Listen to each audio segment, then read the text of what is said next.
Hello, everyone, and welcome. Today, we are sinking our teeth into one of the most delicious and one of the most profound symbols of Mexican culture, Pan de Muerto. You've almost definitely seen it, but I guarantee its story is richer, more complex, and way more diverse than you could ever imagine. So, when you think of Pan de Muerto, this is probably the image that pops into your head, right? This is the classic from Mexico City.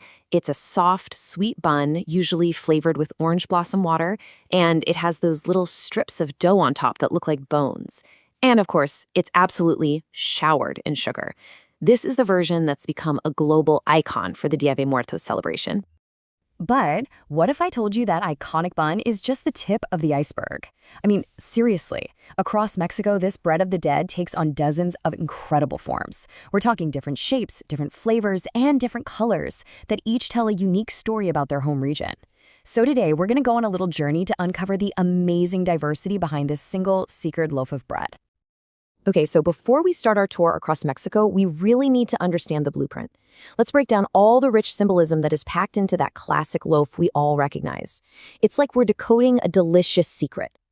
So at its very heart, Pan de Muerto is a type of pan dulce, or sweet bread, made specifically for Dia de Muertos.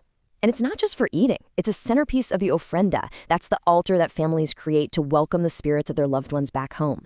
It's believed that the spirits, who are exhausted from their long journey, don't eat the bread itself, but they absorb its essence to regain their strength. And the texture? Oh, it's soft, rich, and tender. Think somewhere between a challah and a brioche. Now, this is what's so cool. Every single element of this bread is a deliberate symbol. This is not just a decorated bun. It's an edible story. The round dome shape? That represents a grave mound. Those 4 strips of dough on top are the huesos, or bones, and they're often placed in a cross to point to the 4 cardinal directions. And that little ball right in the center? That represents the skull. Finally, the whole thing is covered in sugar, which is a sweet, beautiful reminder of the cherished memories of those who have passed on. A bread that's this symbolic has to have a powerful origin story, right? Well, it actually has 2, and they represent this fascinating clash between a dramatic folktale and the historical record. And this just brilliantly illustrates the complex cultural fusion that really defines modern Mexico. So on one hand, you have this incredibly dramatic, almost cinematic folktale.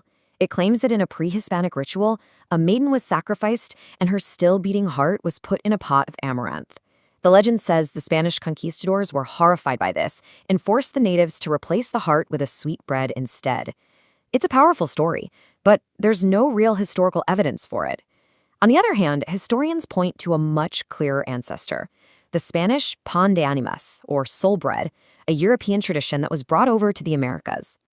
So here's the crucial point. The fundamental ingredients of pan de muerto, we're talking wheat, cane sugar, eggs, butter, all of those things were brought over during the Columbian Exchange.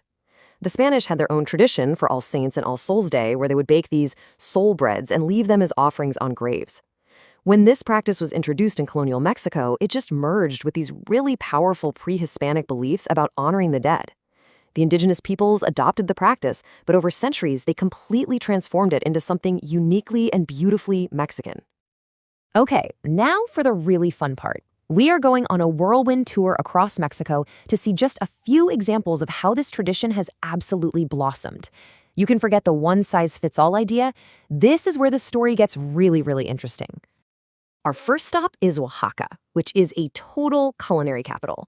Here, it's called pan de yema, or yolk bread, and for good reason. The dough is incredibly rich with eggs. It's flavored with anise, and instead of sugar, it's covered in toasted sesame seeds, which, and this is beautiful, represent the tears shed for the departed. It's often served with some amazing, rich Oaxacan hot chocolate. Now let's head over to Michoacan, where the bread becomes much more literal. It's called pan de animas, or soul bread, and it's shaped into human figures to represent the souls being honored. The bakers will carefully fold the arms across the chest, like in a position of prayer. These figures usually have a simple golden brown finish, and they're laid on the altar among marigold petals, which are meant to guide the souls back home. Down on the Yucatan Peninsula, things get incredibly vibrant. The bread keeps that classic bone and skull shape, but it's covered in this spectacular, glossy red glaze. It's made with orange juice and sugar, and that striking color is meant to symbolize the vitality of life. It stands out so beautifully on the ofrenda. And in the state of Guanajuato, the bread takes on this almost sculptural quality. It's amazing. Here, bakers often shape the dough into animals, like sheep, rabbits, or horses. These little creations are then covered in a thick, pure white glaze, made with powdered sugar and lemon juice that hardens into a smooth shell. And the decoration is so delicate and precise. Just a simple cross made of pink or red-colored sugar is carefully sprinkled right on top. Okay, so we've seen human figures, we've seen red glazes, sesame seeds, and animal shapes. With all of this incredible variety, what is the single thread that ties every single one of these breads together? It's the purpose. It's all about the purpose. Whether it's a simple Oaxacan bun representing tears or an elegant Guanajuato sheep, every single loaf is a tangible act of love. It's a connection to those who have passed, and it's made to be placed on the ofrenda as a beautiful offering that says you are home and you are remembered. The meaning of this bread continues to grow and evolve. Back in the 1970s, as part of the Chicano cultural movement in the United States, Pan de Muerte was embraced as a powerful symbol of heritage and identity. More recently, of course, movies like Disney's Coco have made it a global ambassador for Mexican culture. And its symbolism is so powerful that it's even found a place in social activism. Public altars in cities like Los Angeles sometimes serve as protests, using Pan de Muerto to honor and draw attention to victims of social injustice like police brutality. It's a truly living tradition. This quote from anthropologist Stanley Brandes just perfectly captures the beautiful complexity of Pan de Muerto's origins.